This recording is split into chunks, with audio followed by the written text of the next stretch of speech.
Hey there, and welcome back to the third episode of our podcast, The Climate Glitch.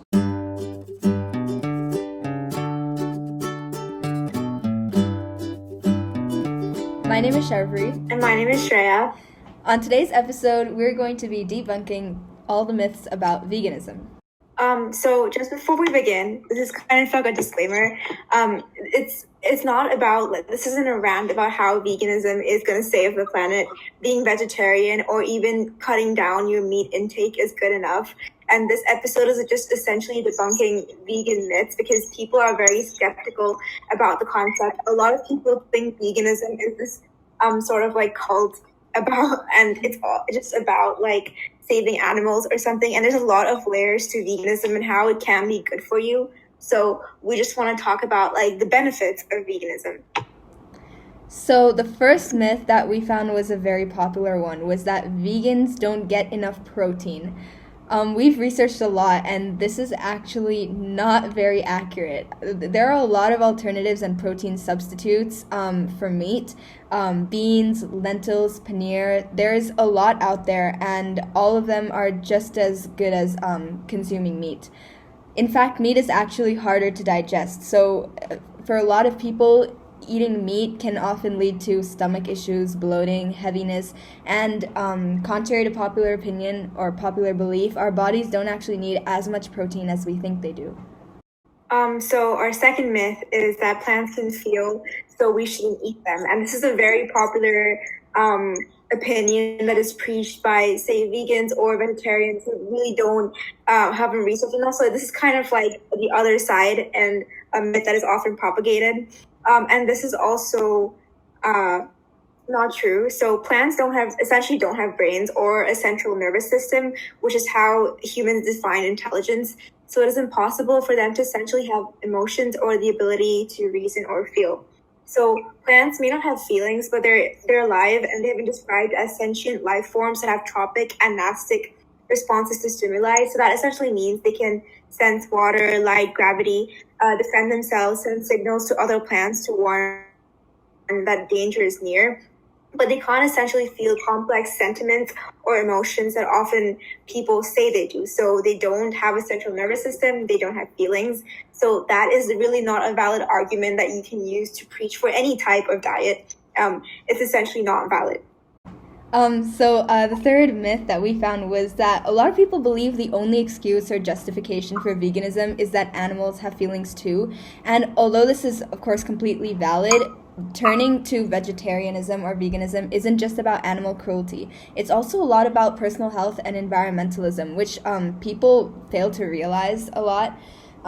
So personally, I became a vegetarian like 2 years ago, and my main reasons for becoming a vegetarian were about the environment and also for some personal health reasons. So some of these health reasons are that processed meat and industrialized food in general is quite unhealthy for our bodies because of the amount of chemicals and often injected hormones they have. So a lot of a lot of processed meat actually, where they're produced, they inject hormones in animals and in dairy, which kind of changes the it's not as organic or healthy for your body, and this can have an effect on your health. Of course, not immediately, but after some time, it can become cumulative. There's a great documentary that I watched when I was becoming vegetarian, and it's called What the Health, and it's on Netflix, and it completely explains all these health impacts and kind of goes beyond just the animal cruelty part of veganism. Also, consumption of processed meat is actually listed as a Group 1 carcinogen by the World Health Organization. And a Group 1 carcinogen is basically anything that could potentially cause cancer in humans. And this is really serious because we don't realize how much goes into processed meat as compared to organically farmed foods. So there's also a lot of environmental considerations that go into opting for vegan or vegetarian diets. So meat and dairy really need more water for production, and by just consuming the food and water we use to raise animals for meat ourselves, we could honestly save a lot more water and other organic products. So As an example, so humans worldwide drink an estimated of 5.2 gallons of water, and cows drink roughly 8.5 times that amount in a day. So that's 45 billion gallons. And these cows are essentially then like raised for meat. And so it takes up to 2,400 gallons of water to produce 1 pound of beef, and that's more than 50 bathtubs full of water. And so considering the consumption of meats like beef around the world, especially in countries like the United States, which ranks the highest in beef consumption, you can see why meat, like just the process of rearing and producing meat, wastes a resource that is so precious, especially given the recent droughts or even the lack of water in so many countries. You can imagine why cutting down meat consumption would really be beneficial for the environment. And obviously, we understand that just an individual change doesn't really immediately impact how much water is consumed in this process. But what a lot of people don't realize that communities can only make a change if it starts from an individual level, because individuals together make systemic change, and systemic change won't come unless we start ourselves. And just complaining or about the fact that individual change isn't going to do anything doesn't really make a dent. So obviously, we're not saying stop eating meat completely. A lot of people do need it for whatever health reason or whatever, for athletes or such.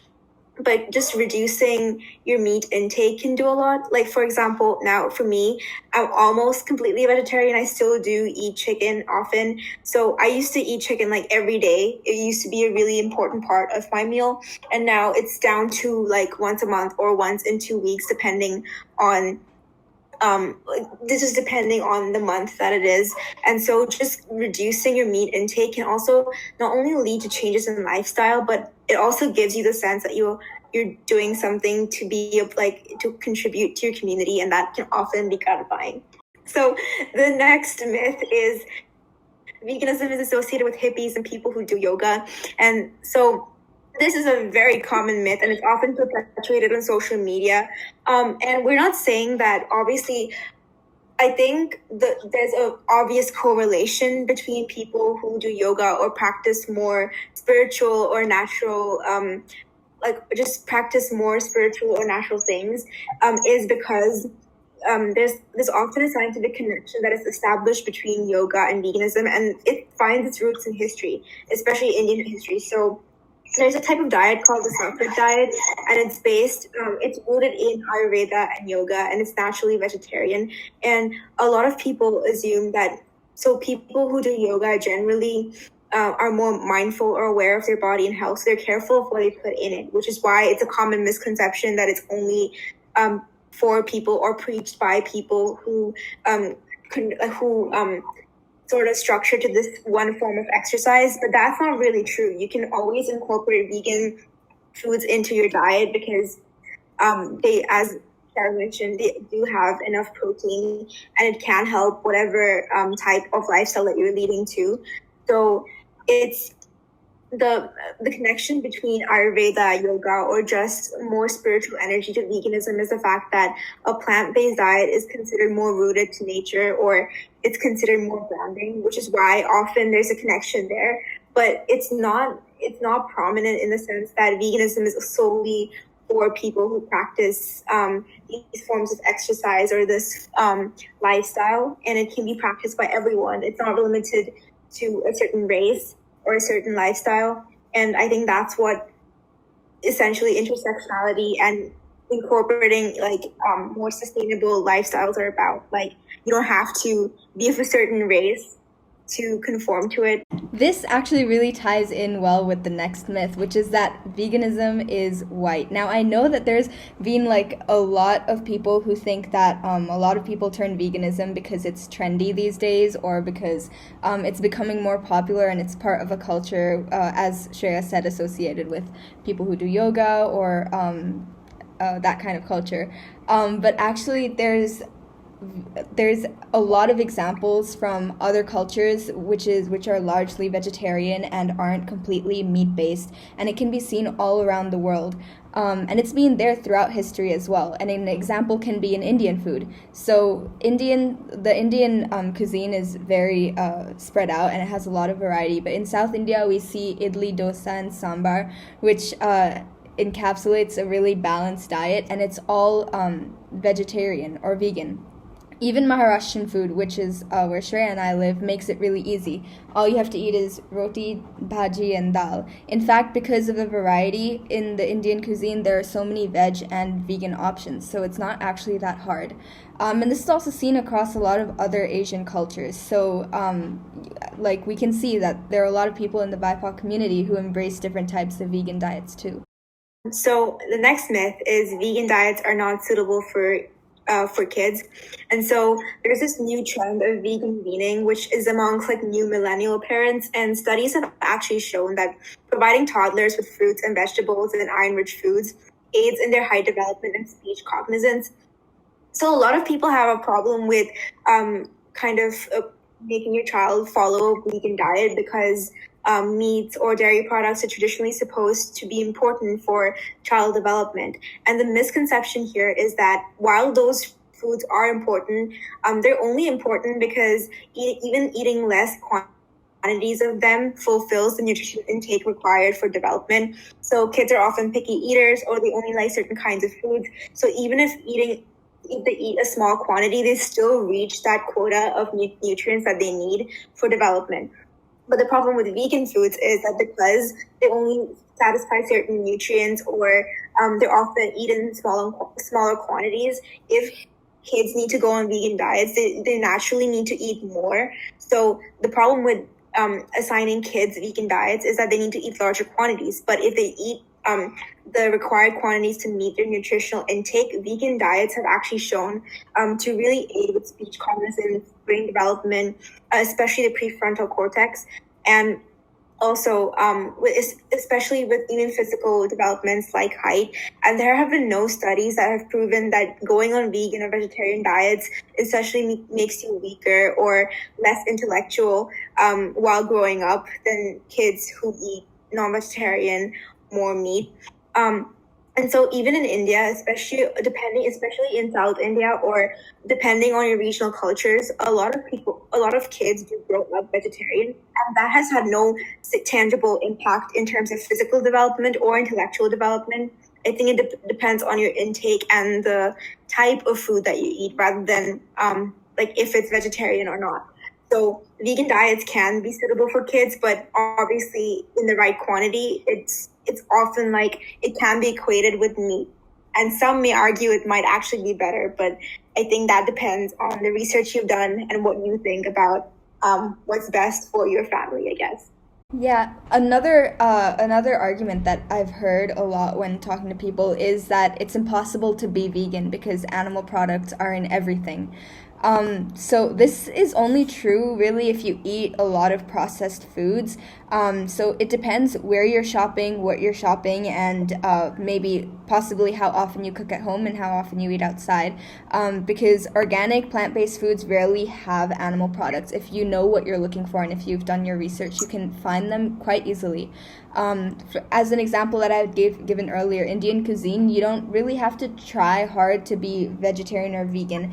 There's a lot of food available to you, so it doesn't take that much effort. All it takes is that you have to educate yourself and spend some time researching, and you'll find that there are a lot of alternatives to everything. Of course, this doesn't mean that you have to become vegan. Again, this is just us clearing up some misconceptions about veganism, because there are a lot of people who look at it a certain way, and there are a lot of arguments that aren't exactly valid, such as this one. Yeah, I mean, I think it's important to remember it's not all or nothing. You don't have to just completely become a vegan. Sometimes if you don't necessarily agree completely with the environmental impacts, just for your personal health, it's often important to consider a variety of diets. So that's, I guess, important. And another crucial point is that a lot of people consider veganism to be very expensive. And I'm while it's true that a lot of vegan foods are really expensive, especially in restaurants where like with this new phenomena of vegan restaurants or vegan bars, they are generally way more expensive than other normal restaurants or pubs or whatever. It's often because consumerism kind of profits off of whatever is trendy, and veganism, maybe it's a fault, maybe it's a good thing, it is trendy. So obviously when you eat outside, veganism does become very expensive, but I think it's important to remember that if you incorporate veganism into your home cooked meals, it might actually cost pretty much the same, because the vegetables you buy, or just the beans you buy, the lentils you buy in markets, the prices of those haven't changed. So we aren't saying like buy soy milk or buy almond milk. These really expensive products that are made to capitalize on what's popular. Buying organic vegetables or foods that have been around for a long time won't really impact your budget as much as you think. And often, like, maybe I think it's more a budgeting issue or like an economics issue rather than an environmental issue at this point. Maybe buying in bulk or kind of doing trial and error about where you buy your products from can actually impact your budget. So veganism doesn't have to be expensive, even though I think the sad truth is that in a outside of your home, it probably will be expensive, because I think it's kind of like riding this new wave of like a new lifestyle that has been popular for the past few years. And before, maybe before it was like meat consumption, and now it's veganism. And maybe tomorrow it'll be something else. But I think it's important to remember that maybe don't consider what's going outside in like a capitalist market as the way to define your views. Maybe trying it out for yourself might change your mind if you don't believe in veganism. Yeah, I think that's really valid because in the end, like your experience is what matters, and that's like the most persuasive thing you can do. Lastly, we just want to say that if you do want to turn vegan, you don't necessarily have to turn vegan overnight. You don't even have to turn completely vegan. I'm only a vegetarian, and for now, vegetarianism or even just reducing your meat consumption or dairy consumption by a little is more than good enough. So if you're worried you can't give up meat, you can just gradually start changing your diet. You start with cutting out red meat from your diet because that is actually the most harmful to the environment and also has the most health risks in terms of processed foods. If you start cutting out just red meat from your diet and eventually start cutting out the rest of meat, and you just stick with maybe seafood, you can become a pescatarian before you eventually transition to being vegetarian. You could even be vegetarian for 50% of the week and then slowly, like Shreya is doing, start putting in more plant-based foods in your diet. Thank you for tuning in, and we'll see you next month on The Climate Glitch.